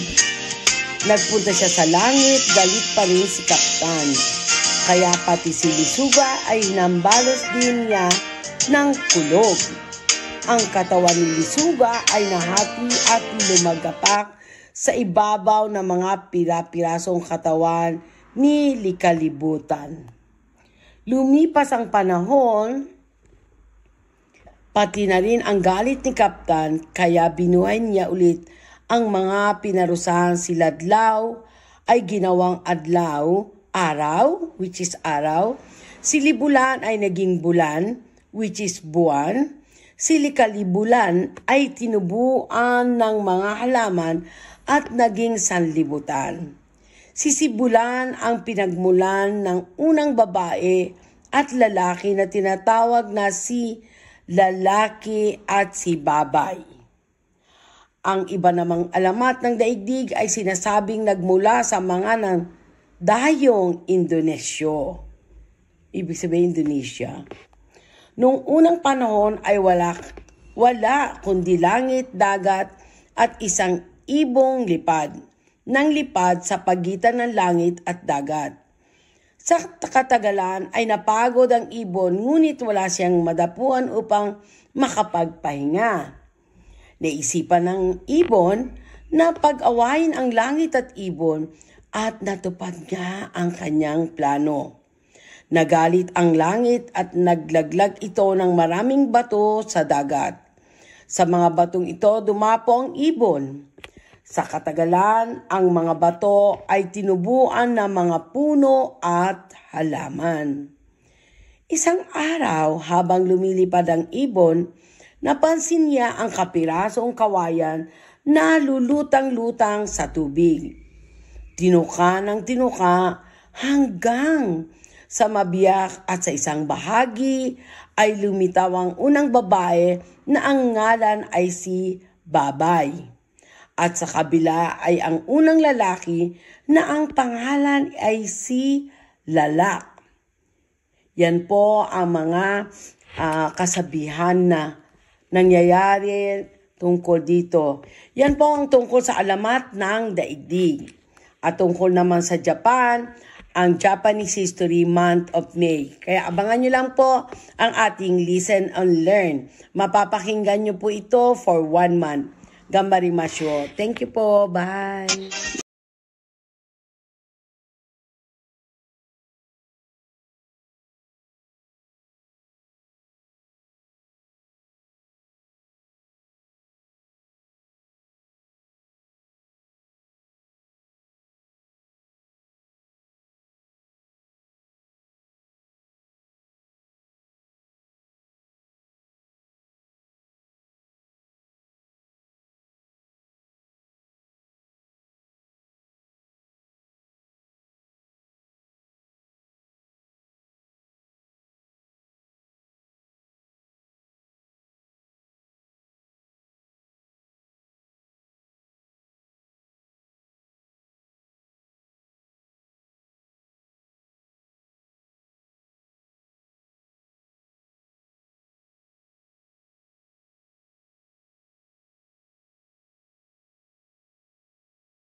Chika Talk for today. Chika Talk for today. Showbiz couple, nagbunga na ang pagkarir magka-Big-B. Kinumpirma sa Pep Troika na isang taong malapit sa kilalang showbiz couple na nagdadalang tao na raw si actress. Nung na-check ko ang Instagram account ng mag-asawa, wala pa silang ipinopost o kahit tipong teaser sa magandang balitang i-announce. Pero mukhang may ilang taong malapit sa kanila at tila alam ang kalagayan ni actress. Kaya may mga nagko-comment na ang baby reveal please. Itong pagbubuntis na kaya ni actress ang tinutukoy niya? Sinabi naman ng aktor sa mga nakaraang interviews na kakaririn daw nilang mag-asawa na magka-baby. Kaya magandang balita ito para sa kanila at sa buong pamilya. Ayon sa ilang na pagtanuan namin, masyado pang maaga ang i-announce kaya tahimik muna sila. Hindi lang sure ang aming source kung 4 o 5 buwan na ang pinagbubuntis ni actress. Kaya abangan na lang daw ang kanilang announcement kapag okay na ang kalagayan ni actress. Niyan pa lang ay binabati na namin ang mag-asawa ng congratulations at hangad namin ang seat na pagbubuntis ni actress. At yan ang unang Chika Talk for today. May patamas influencer na kasama ni Pilmer Alipayo. Usap-usapan niya sa TikTok ang viral na video ng isang influencer kung saan kasama niya ang surfer na si Pilmer Alipayo sa Siargao matapos ito bigyan kulay ng mga netizen. Makikita kasi na parang sweet ang dalawa at may caption pa ang influencer na for how many weeks staying here in Siargao, finally I saw you. Tumaas rin ang mga kilay ng netizen dahil sa love song na ginamit sa kanta. Agad naman itong inadress ni Andy Agenman sa isang Instagram story na parang pinapatama ng influencer. Anya, hindi okay na mag-edit ng mga video at i-post ito sa social media para gumawa ng drama. Ngunit paglilinaw ni Andy, maaaring lumabas makipag-inuman at makipag-hangout sa kahit sino man si Pilmer at hinding-hindi nga ito pagbabawalan ang kanyang fiancé. At yan ang ating Chika Talk for today. On stage, kissing nila Yasi Pressman at Councilor Government Villapuerte nakatanggap ng sari-saring reaksyon. Usap-usapan din ng actress na si Yasi Pressman at girlfriend nitong si Camarines for Government Luigi Villapuerte matapos ipakita sa buong mundo kung gaano nila kamahal ng isa't isa. Viral kasi ngayon ang video ng dalawa makatapos ang performance ni Yasi sa Kaugma Festival. Sinamaan siya ni Government Delivery sa stage at biglang sinunggaban ng halik. Nung siya ay kinakikinig naman ang mga tao sa event. Bagamat kinilig ang manonood ng live, iba naman ang reaksyon ng netizens. Hindi raw ito maganda tingnan lalo't isa siyang public official. Saan naman ng iba, mas okay na lang sana kung simpleng smack lang, hindi na kailangan gawing passionate kiss sa harap ng libo-libong tao. At yan ang ating chika talk for today. Tinalo ang mga veteran. Chelsea Manalo waging Miss Universe Philippines 2024. As expected, may mga atsururot na kuda ang mga biyakon. Fans na naging resulta ng katatapos lang na Miss Universe Philippines. Kesyo lutong Macau, kesyong inunsulta ang beauty queen na may international winnings na. Kesyo lagi iniligwa ang MUP ang mga kandidatang galing sa binibining Pilipinas. At iba pa. Paano ba naman kasi? Kalagang unexpected na isang dark horse at hindi pinag-uusapang delegate ang nagwagi. Kinambog kalaga ni Bulacan Delegate Chelsea Manalo ang mga beauty quiz na veteran at may mga record ng nananalo sa mga international pageants. Tinalo ni Chelsea ang heavy favorite na si Atisa Manalo ng Quezon Province na nanalo ng first runner-up sa Miss International at si Christy McCurry na first runner-up na rin sa Miss Intercontinental. Sa Mexico, gagawin ng Miss Universe 2024 at inaasahan muling dadalhin si Chelsea Manalo ang Pilipinas sa bonggang placement at siya ang ating chika talk for today. Maricar Reyes na magang mata dahil sa expired na contact lenses. Nagpaalala ang actress na si Maricar Reyes hinggil sa paggamit ng contact lenses. Kamakailan kasi ay naranasan nito ang matinding pananakit ng kanyang mata dahil sa matagal na pagsusuot ng expired na contact lens. Aminado naman din ng aktres na naging irresponsable siya rito. Ayon kay Maricar, ilang araw na rin niyang hindi nadidilat ang kanyang mata sa sobrang sakit at pamamaga nito. Paliwanag anya ng kanyang doktor, hindi one size fits all ang contact lenses. Para anya makahinga ng maayos ang cornea, dapat maganda ang kit na material na contact lens. Ngayon, naghilom na raw ang galo sa kanyang cornea. Abiso niya sa publiko, huwag nang paabutin pa sa kaparehong sitwasyon ng paggamit ng contact lens. Dapat din magpatingin sa mga ophthalmologist para maalagaan ng tama ang mata.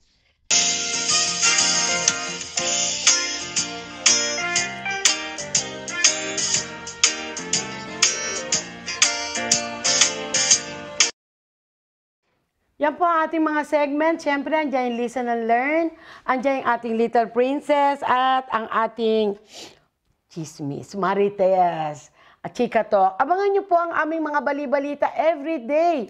Every day po meron tayong isa sa team mag-usap tayo, maski anong busy niya, sa anak niya, sa buhay niya, at sa trabaho niya, pero ibinibigay niya pa rin ang mga bali-balita. At andyan din po ang team natin na si Miss Jane, Miss Ray, andyan po lahat sila na talaga namang nagbibigay ng mga bali-balita ahead of time. So, yan po ang ating at si ating Little Princess, ang laki niya na, no, diba? Naalala niya nung baby pa lang yan, andyan na yan sa, kung ilang years na itong mag-usap tayo, andyan na siya, ang ating Little Princess na si EJ. Ngayon, papasok na tayo sa ating Direk. Sa ating, tatawagin ko pa si Direk eh. Ano ba yan? Plus, minus. Okay po. Pasok na po tayo sa ating Q&A at kasama natin ngayon, syempre, ang ating superwoman na super sister, si Miss Susain. Nalalayuan ako sa camera. Parang action dati.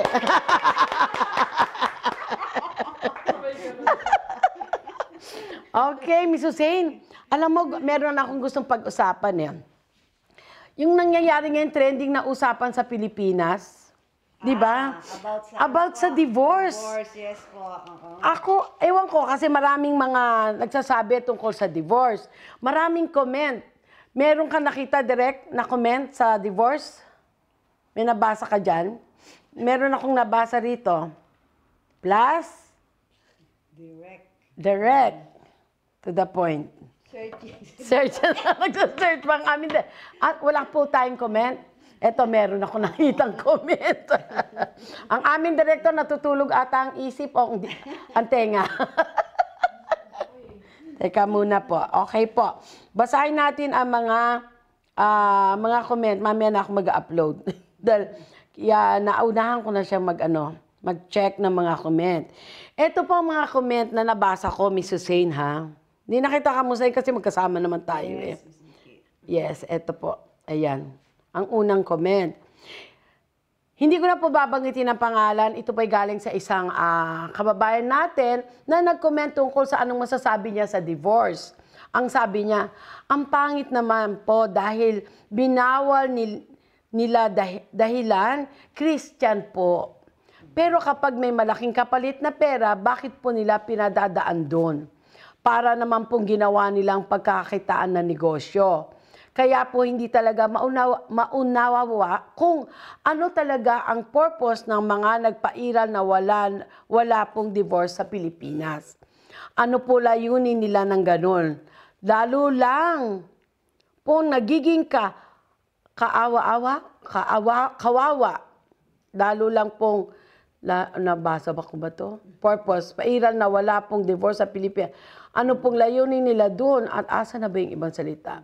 Kawawa, lalo lang kawawa ang mga mamamayan. Oo nga naman. Kasing po, di ba, merong annulment, pag Pilipino to Pilipino. Meron din namang pag foreigner ang asawa mo, recognition of divorce. Kaya, ang laki ng bayarin, ang dami. Paano kung wala ka nga talagang pera? Talagang tiis ka. Binubugbog ka na, tiis ka pa rin. Ganon. Anyway, yan po ang unang galing sa isang kababayan natin. Ito naman po ang pangalawa. For me po, kung pinayagan naman nila ang annulment, not sa divorce. Parang ang may pera lang po ang pwedeng makipaghiwalay. Paano naman po yung mga taong walang pambayad sa annulment? Sana kung okay ang annulment, i-okay na din ang divorce. Halos same lang naman po. Yan, parang pag wala kang pera, wala kang karapatang makipaghiwalay. Isa rin po yan sa kababayan natin nag-comment. Ito pa po, ilan pong comment ang babasahin ko sa inyo. Marami pa po, pero for the meantime, ilan po ang babasahin lang namin. Tama lang yan, may divorce sa Pilipinas. Kung di na magkasundong mag-asawa, divorce agad. Wala nang pakailaman sa isa't isa. Para sa kanya po yan. Ito naman po ang isa nating kababayan nagsabi naman, kahit po maging legal ang divorce sa ating bansa, di mababago ang salita ng Diyos. Totoo yun. Okay. Ang kanyang pinagsama ay walang sino man na makapaghiwalay. Kamatayan lamang at pwedeng makipaghiwalay. Pinagsama ng Diyos at hindi ang tao. Okay. Yun po ang kanyang pananaw naman. So yan po ang mga nagbigay sa atin ng mga comment. Marami pong nagbigay ng comment. Nasa loobin nila. At merong nagtry na salita, di ba? Kung ikaw ayaw mo ng divorce, pagbigyan mo naman yung iba na gustong mag-divorce. Tama ba? Yes po. Depende naman po sa mag-asawa. Kung talagang hindi na nila kaya ang isa't isa, siguro naman karapatan din nila na magdesisyon para sa kanila, sa ikabubuti nila pareho. Yes. Ano yan, Miss Kay? Kay Miss Hussein naman. Siya na magbasa niyan. Meron pa po tayong isang comment na habol. Ito po. Ito po, ang habol ng isang comment tungkol sa divorce. Yes po. Ayon po sa kanya, for me po, kung pinayagan naman nila ang annulment, why not sa divorce? Parang yung mga may... nabanggit mo na po ito kanina, Miss Vicky. Nabasa ko na yan. Okay. Yes po. Thank you, Direk. Direk. Ayun. Nabasa ko na rin pala yan. Pero karamihan po ang sa nabasa mo, ilang percentage ang yes? Almost 50. Marami din po ang yes. Marami din. Parang naghati po. Naghati siya, parang nag-50-50. Meron talagang mga inborn talaga na religious, feeling, Catholic talaga. Yes. Ayaw talaga nila ng divorce. Sabagay. Pero para sa akin po, ano kaya ang mangyayari talaga? Ang unang ko po niyan is ganito. Yung divorce po, ang tanong dyan, may gastos ba? Yan ang unang-unang Yan ang unang-unang magiging tanong. Diba? Okay, yes, sa divorce. Pero ang tanong dyan, may gastos ba itong divorce na gagawin sa Pilipinas? Posibilidad po na kahit paano may babayaran. Pero hindi pa po natin, hindi pa po naipalalabas kung ano po yung mga ano po yung mga dapat na kailangan kung magdi-divorce ka. Wala pa po kasing ipinalalabas sa atin ng gobyerno kung ano po yung mga kailangan. May tulo. Ay, yung studio namin tumutulong muulan ng loob. Ayun si ano yung sa tubig, inaayos. Mitsuga Nagasteru. Okay. So, yun po, tungkol dyan sa divorce na pinag-uusapan, yun nga, kung may babayaran, kakayanin ba kaya ng mga taong normal lang ang buhay? Malamang for rich people, okay lang kung magkano man yan, basta ma-divorce lang ako. Pero for us, na mga ordinaryo lang tayo, na mga namumuhay dito sa mundo, paano mangyayari? Magkano ang bayarin? Kasi dito po, sa ibang bansa, dito sa Japan, once na nag-divorce ka, ang pinakagastos mo lang dyan, kung gusto mo kumuha ng kopya, na in-agree na ang divorce nyo. At yung application form, libre po yan. Wala pong bayad yan. Divorce certificate lang. Yes, for certificate lang. Gusto mo ng certificate na, halimbawa, meron kang, kailangan yung certificate na hiwalay ka na, single parents ka na, for certificate lang po yun. Kaya sana naman po hindi masyadong, may bayaran man, yung kakayanan din ng mga tao. Hindi yung ganyang kaparis ng gastusin sa annulment, 300,000. Minsan may narinig ako, 500,000 ang recognition. Naloloko pa sila, minsan peki pa. So, yung tungkol po sa divorce, siguro mahaba-habang ito, pero naibaba na, no? Yes po, yung implementation na lang kung kailan pasisimulan. Yan. Effective na pwede ka nang mag-apply for divorce. Okay. So, yun po, nakababa na ito, binaba na ito, approve na po ito. Ang tanong is, number 1, may gastos. Number 2, ano ang sistema? Baka mamaya kailangan magpa-doktor ka pa.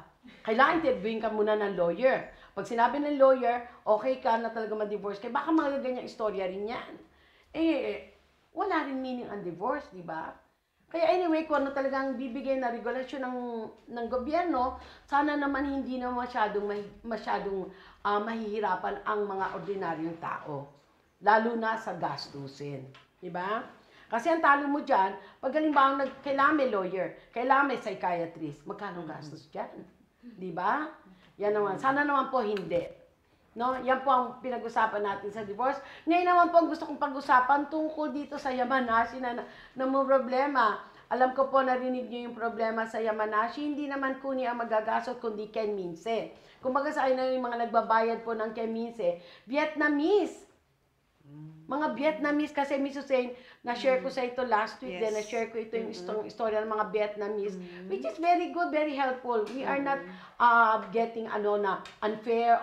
It will be unfair kasi as a foreigner, bakit sila lang? Bakit kami? Wala ba kaming na itutulong sa bansang ito? Wala ba kaming na i-share sa bansang Japan? Sa aming pag-i-stay dito sa Japan, di ba? Marami ring Pilipino nagsasuffer na magtrabaho, kaya nagsasuffer sila. Siyempre, kailangan natin ng income para sa pagtulong sa pamilya, sa buhay din natin. Pero mostly, maraming problema na hindi na-assist ng gobyerno.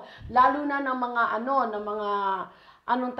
the agency na nag-handle sa kanila sa Japan. Marami po tayong kababayan dito sa Yamanashi na nag-work ng maayos, pero hindi naasikaso ang proper income nila. Hindi naasikaso ang pagiging magiging tao sa isa't isa. Ang iniisip lang ng mga kumpanya is yung, basta nagtrabaho kang ganitong oras, basta nandiyan ka, ito ang sweldo mo and that's it. Ang kailangan po natin, totoo, hindi kailangan man natin ng income, pero kailangan natin yung nirirespeto tayo. Kasi dito sa mundo, may respeto. Respeto is number 1, na ikaw ay tao. Diba? Yes. Na ikaw ay may damdamin. Diba? Kaya pag-usapan po yan tungkol, paano naman ang mga Pilipino, kapares natin? Meron din tayong pamilya sa Pilipinas, nagtatrabaho tayo dito. So, paano ang mangyayari? Yung mga pamilya natin sa Pilipinas, magsasagot, sasagutin din kaya ng gobyerno ng Japan?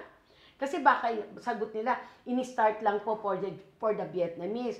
And then, time will come para sa Pilipino, sa Chinese, whatever. Bakit hindi na lang ibaba ng sabay-sabay? Yun ang sa amin po.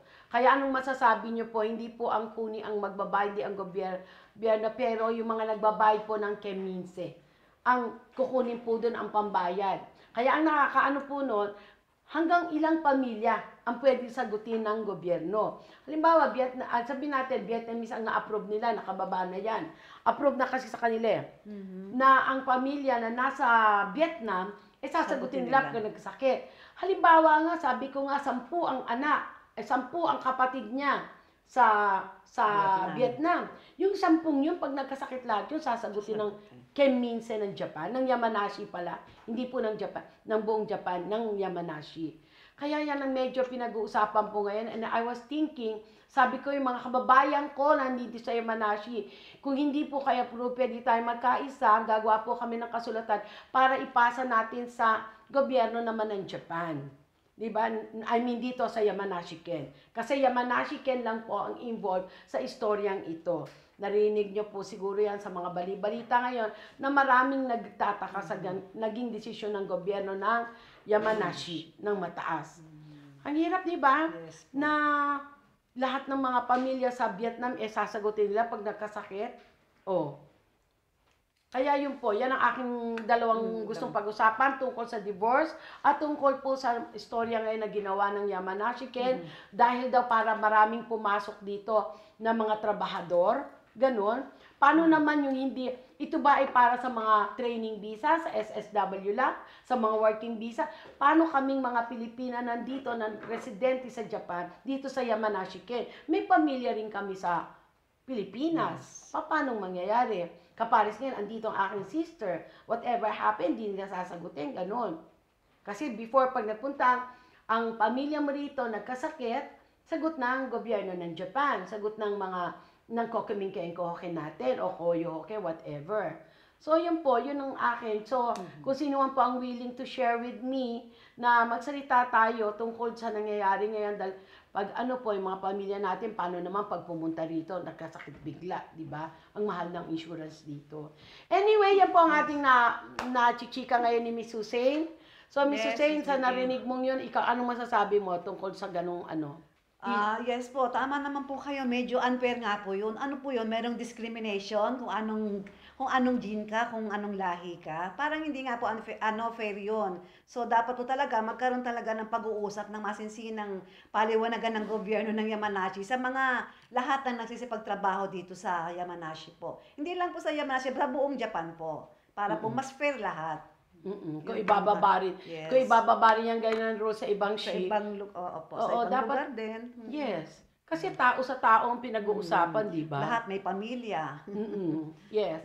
So yes, Miss Hussein, bago humaba ang gabi, yan po ang ating napag-usapan ngayon. Pasok po tayo sa mga Q&A. Ano ang mga katanungan natin ngayon? Yes, Miss Vicky, para po sa ating unang katanungan. Yes. Dati po akong may asawang Hapon at may isang anak na babae. Umuwi po ako 1999 sa Pinas. Okay. Ngayon po, nag-tour ako dito sa Japan. Kinuha ako ng pinsan ko. Hinahanap ko yung dati kong asawa. Hindi ko po siya makita. Ano po ba ang dapat kong gawin? Kumuha rin po ako ng kosekitohon. Nakalagay pa rin po naman na hindi niya ako dinivorce. Wow, that's cool. Pero gusto ko siyang i-divorce po. Ano po bang gagawin ko? Sana matulungan niyo ako. Okay. Meron na pong nangyari tayong ganyang case for 20 years, hindi niya nakita yung husband niya. Pero nung nakuha namin yung kosekitohon, kasal pa siya. So, ang ginawa po namin, hinanap namin yung lumang address. Yung lumang address niya po na alam nung misis before, na minsan nakalagay talaga dun sa marriage certificate natin yung address. Kung nilagay mismo nung nga po yung address niya sa Japan. Diba? Yung talagang tinitira niya. From there, yung City Hall na yun po, doon sa City Hall na yun, kung saan yung address, pupunta kayo doon o magtatanong kayo. From there po, ipapasa nila kung saan lumipat. Kasi po dito sa Japan, once na nag-transfer ka, hindi ka pwedeng basta mag-transfer nang wala kang susunod na address. Although yung iba talagang pag halimbawa nag-homeless na, wala na talagang address as it is, diba? Yun lang ang magiging diferensya nun. So kung ano yung lumang address ng Japanese, pupunta ka sa City Hall kasi baka hindi ibigay by phone. O kung meron kang maatasang mga lawyer na makisuyo, magbayad ka para sila mag-check kung anong mangyayari, which is baka kung magkano lang yan. If I were you, kung alam mo yung lumang address, first tawagan nyo kung magbibigay. Sabihin mo na ikaw ang asawa. From there, ipapasa po nila kung saan na nakatira ang inyong asawa.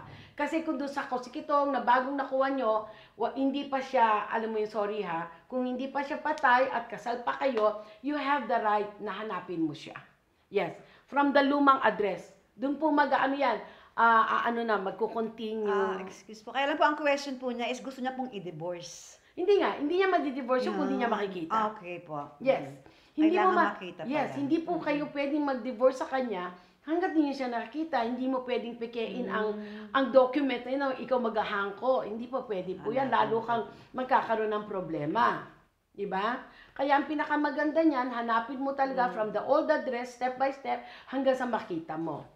Yun ang sistema niyan. Kasi like with us, wala ka dito sa Japan, biglang divorce ka ng husband mo, hindi mo alam, bawal yan. Magiging bawal yun. Kaya talagang kailangan hanapin niya from the start. Yes. Yes po, para sa ating ikalawang katanungan. About po sa di nagbabayad ng pension. Paano po kaya yung nakabayad naman ng 15 years? Babawian po ba ng permanent visa? Paano din kaya na ikaw na nag-aalaga ng apo, pero bayad ng 16 years na pension, mababawian din po kaya ng permanent visa? Sana po yung mga naunang napunta ng Japan na may edad ay huwag na pong bawian ng permanent visa. Okay. Ganito po yan. I think tingin ko po titignan din naman yung edad, yung sinasabi kasi baka meron ding mga permanent visa na bata pa hindi na nagbabayad ng pension. Parang yan naman ata po ang inihintay nila, tinitignan nila eh. Kasi kapares niyo po, hindi ko alam kung ilang taon na siya. Nagbayad naman siya ng 15 years. And I think kung halimbawa po after 15 years and then at the age of 60, 65, makakuha na po kayo ng pension, di ba? Hindi nga lang kalakihan. Kasi nakapagbayad siya ng 15 years. I don't think so, pero hindi po ako immigration. Kaya ang pinaka-ano po niya, pwede kayo magtanong mismo sa immigration. Hindi naman po siguro. Kasi, siyempre, may edad ka na. Ngayon, dito sa Japan, very sensitive. Pag may edad ka na, hindi kagad nila kinukuha na binibigyan ng trabaho. Medyo mahirap-hirap na rin makakuha ng trabaho. Lalo na, kung halimbawa, may problema ang health mo. Hindi naman po siguro lahat. Siguro meron din silang titingnan talaga kung ito bata, yun, baka matanggalan yun. Dahil bata pa, hindi nagbabayad ng tax, hindi nagtatrabaho, at pabigat sa Japan, baka yun ang mga matanggalan. Yun po ang aming pagkakalam. Pero punta po kayo sa immigration, tanong nyo po, sabihin nyo po na nag-aalaga ka na lang ng apo mo. Okay. Yes po, para sa sunod na katanungan. Yes. Matagal na po ako dito sa Japan. Since 15 years old pa lang po ako. Okay. Now, 34 na po ako. Pero mula nung nag-18 ako, omisin na talaga ang naging work ko until now. Kahit nagkaanak na po ako. Ang tatay po ng anak ko ay Pilipino at nasa Pinas po. Dito ko lang po pinanganak yung anak ko sa Japan. Kaya may visa din po ang anak ko. Okay. Natanggap po ako ng single mom te ate. Umuwi po ako ng Pinas para po magpakasal kami ng asawa ko. At napagdesisyonan na lang po namin na kung pwede sa Japan na lang po manirahan kesa pumunta ng ibang lugar katulad ng Canada. Okay. Kaya lang po, alam ko po na tax talaga ang hinahanap nila dito. Yes.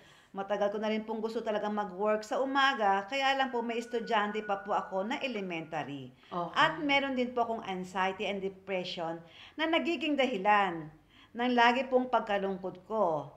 9 years na din po akong naggagamot. So, wala po siyang tanong. Naikwento lang po na ito. Hindi ko po alam kung ano po yung nais niyang hingi ng advice sa inyo. Oh, okay, okay. So, ma'am, kung nanonood po kayo, pwede niyo po i-PM ang inyong katanungan. Pero, thank you so much po for sharing your life with us, na ang buhay nyo dito, na talagang lumalaban kayo para sa ikasasaya at kagaganda ng buhay nyo rito sa Japan with your child. Isa lang anak niya, no? Sa anak niya na nag-aaral. Gambati Yes po, po. good luck po. Yes. Yes po, para isa pang katanungan natin, Miss Vicky.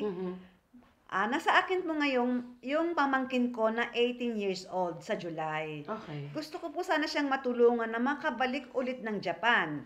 Namatay na po yung mama niya na kapatid ko. Noong 5 years old pa lang siya. Nadala po siya dito sa Pinas para may mag-alaga dun sa bata. Di na po na-renew yung passport niya gawa ng need ng consent ng magulang or ng papa niya. Nakausap ko po dati ang papa niya. Siguro bago mag-pandemic. Para kako mabigyan ng passport muli yung pamangkin ko. Kaso ayaw nung ama na umuwi dito. Lahat ng kontak ko para ma-reach niya ako, ibinigay ko na po. Ano po kaya ang dapat kong gawin? Ang humingi ng tulong yung tita. Yes po. Yung bata 18 years old. Nasa Pinas po. May Japanese passport. Yes po, ayaw lang i-renew nung ama. Actually, pumunta po kayo sa Japan Embassy. Ang number 1 is makakuha kayo ng kusikitohong. Kasi for renewal yan. Pumunta po kayo sa Japan Embassy. Meron po doon, pwede kayong magpakuha ng kusikitohong. May section po doon ata. Magpapakuha kayo ng kusikitohong. Basta alam nyo po, kung meron kayong lumang kopya ng kusikitohong, pwede po kayong magpakuha. From there po, pwedeng ma-renew yan. Kasi yung bata naman nasa hustong edad na 18 years old na. Yes po. Diba? Basta yung lumang passport po nasa inyo, ha? Pwede po yan. And then kung kailangan nyo po ng assistant, anytime kasi Japanese passport yan, pumasok yan sa Pilipinas ang Japanese, diba? So may record yan sa Pilipinas. And then gusto nyo bumalik dito, magre-renew lang yan, and then itanong nyo sa embassy kung anong dapat gawin, kung paano kukuha ng kusikitohong, kung hindi po ma-assist ng embassy, andito po kami, basta meron kayong lumang kusikitohong ng father niya, makakakuha po tayo dito sa Japan. Okay po, yun ang aking masabi. Yes, pwede namang makabalik dito yung bata. Under the Japanese passport pala yung bata, may record po yan. Hindi maring hindi, maski hindi na po makontak yung father, kasi nasa husong edad na rin yung bata. Pwede po yan, ma'am. Di ba hindi na sumasagot? Mag-18 oo. Yung Pwede tatay, na, ayaw po na. Nakausap na ba yung tatay? Nagbigay na po siya ng dapat na contact number na everything, hindi daw gumagawa ng way yung tatay para kausapin sila. Yung po, pwede niyo pong actionan yan. Tsaka nasa inyo naman po yung bata, yung nanay. Patay na po. Yung kapatid niya. Yung kapatid niyo. Yes, ma'am. Kung kailangan niyo po assistant, PM lang po kayo sa amin kung anong magagawa namin. Okay. May question pa. Para po sa ating huling katanungan. Ma'am, pwede po bang lumipat yung asawa ko ng company kung may kukuha sa kanya? Kasi valid pa naman po ang visa niya hanggang 2027 po. Need ko po ulit ng advice nyo. Okay. Siya po yung dating nanghingi siya ng certificate o increase dun sa employer niya na hapon. Ang sabi sa kanya, wala. Pinauuwi agad-agad siya. Ano pong niya? Engineer siya? Yes po. Engineer ng anong klase? Engineer lang po, Tajima Company from ABC Stainless. Stainless. Pwede po. Pwede po siya. Kung meron siya makuha ang sponsor, pwede po. Pero maski 2027 niya, kailangan, kung lilipat ka ng kumpanya, kasi magiging flying booking po yan pag nagtrabaho ko sa ibang kumpanya, nang hindi alam ng immigration. Ang gagawin nyo lang po, kailangan nyo lang, kung halimbawa nakakuha na po siya, ganito po yan, kung nakakuha na siya ng sponsor, and itong sponsor nito, yung pinag-aralan niya, yung kanyang diploma, is kapareho ng business na kailangan ng ganong klaseng tao sa business niya, same thing, pwede po yan. Pwede siya mag-transfer. Kasi yan naman working visa ang tawag dyan Humanities, di ba? Yes. Humanities siya as a working visa. Engineer siya, di ba? Pwede po makapag-transfer kayo. Basta siguraduhin nyo lang po, kung magta-transfer kayo, kailangan ipaalam yan sa immigration. Huwag po kayong mag-work sa ibang lugar nang hindi alam ng immigration. Bawal po yan. Sa pagkakaalam po ng inyong lingkod. Kailangan ipaalam nyo muna po sa immigration. Kasi ang mangyayari, mag-change company ka lang. I-report nila yun. Yung visa nyo from yung 2027, baka tanggalin po yun dito kayo sa bagong kumpanya nyo. Pero bago nyo po gawin yun, siguraduhin nyo na pwede kayo sa kumpanya nyo under the Japanese, under the immigration law. Kasi baka maya, engineer ka, magta-transfer ka, hindi naman pala nangangailangan doon, wala naman pala talagang engineer na trabahador doon na kailangan. Hindi mo rin makukuha ang visa mo. Kailangan talagang kapareho halos. Yun. So ma'am, yun po ang pag-ingatan ni sir. Bago siya umalis doon, kung pwede magtanong muna siya sa immigration, dalhin niya yung company, yung Kaisha na Tohong. Yung Kaisha na Tohong po, doon makikita ng immigration kung talagang, yung pwede ka doon sa kumpanyang yun. Yes. Yun po, number 1 nyo, huwag kayong basta tsaka aalis. Huwag lipat kagad. At tsaka huwag papasok kung saan dahil magiging flying booking. Yes, Miss Jose, meron pa. Okay na po, Miss Bigyan po ang ating huling katanungan. Naku, nakakalungkot alam nyo, hanggang next week na lang si Miss Hussein dito sa atin, sa harapan ng ating stage. Anyway, andyan pa rin muna siya sa online. Sa boses na yan. Boses. Anyway, Miss Susan, thank you so much. Thank you, Miss Vicky. arigato. Thank you po. Okay, arigato Thank gozaimasu. you. Maginaw na naman dito. Okay, yan po ang ating mga today's segment. Medyo napahaba po ang ating mga chikahan. At kung meron po kayong mga comment, mag-PM lang po kayo sa FB page. Mag-usap tayo by Vicky Osawa. And syempre, andito na ang ating quote of the day. Okay po, quote of the day. Make yourself busy and happy sa mga taong nagtitiwala, naniniwala, may respeto, at may pagmamahal sa iyo. No? Don't spend your time with a person na hindi ka walang respeto, doesn't respect you at all. Diba? Never spend time with that. Although, ipanalangin pa rin po natin ang kagandahan ay ikagaganda ng buhay niya.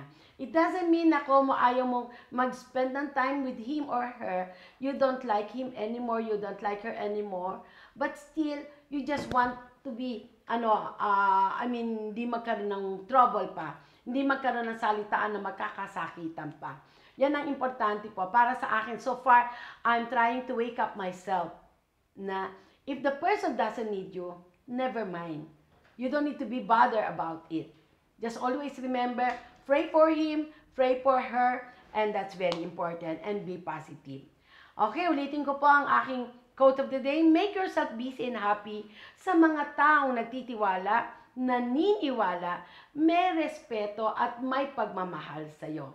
Yan ang importante po. Maraming salamat po sa Team Mag-usap Tayo, sa mga followers, at sa lahat na nandiyan pa. Kung meron po kayong mga problema na kaya pong sagutin ng inyong lingkod, Vicky Osawa, sa abot na aming makaya, andito lang po kami.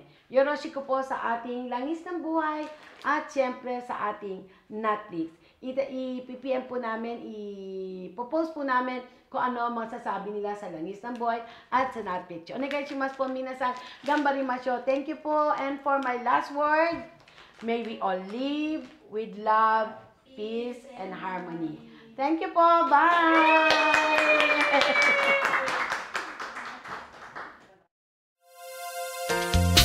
Mga problema at suliranin sa buhay ay hindi nawawala. Tanging kailangan tibay ng puso upang ika'y hindi maging kawawa. Mag-usap tayo at gagaan mga problema mo. Mga pagsubok sa aking buhay, maglulutas kapag nag-usap tayo. だからその保険会社とそのベトナム人をエンプロイするカンパニーにお金をだからなんか登録して、その山梨県のなんかそういう制度に登録して、でなんか契約するとその補助金がカンパニーお金がもらえたりとか、山梨県ね、山梨県からね、カンパニーがお金もらえて、でそのお金を使ってその保険に入るように進めるとかなんとか、なんかとにかく複雑なんですよ。でだからなんか認識と違うみたいなことを言ってるんだけど、でも最終的にそれを使えば、そのベトナムの家族が日本のお金を使ってね、山梨県のお金を使って、保険だから例えば10万円お医者さんにお金かかったって言ったら、9万円は払わなくていいっていうことなんですけど、結局は。それが山梨県払うでしょ、ビエトナム。そうそう、山梨県とあとカンパニーもだから払うんだね。カンパニーって。だから結局はでもまあおかしい話。おかしい話。ね、おめさん。だってそのお金は本当山梨に置いていかないと困ってる人が多いじゃないですか。アメリカに見たいとか。そう日本人のための税金だからね。ね。私たちフィリピンどうするの？そうそう。そういうのも含めて全部おかしい。ね、おかしいよね。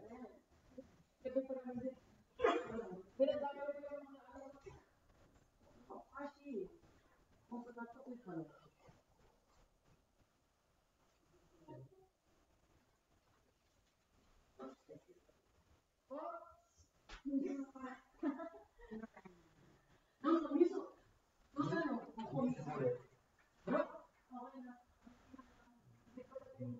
ことを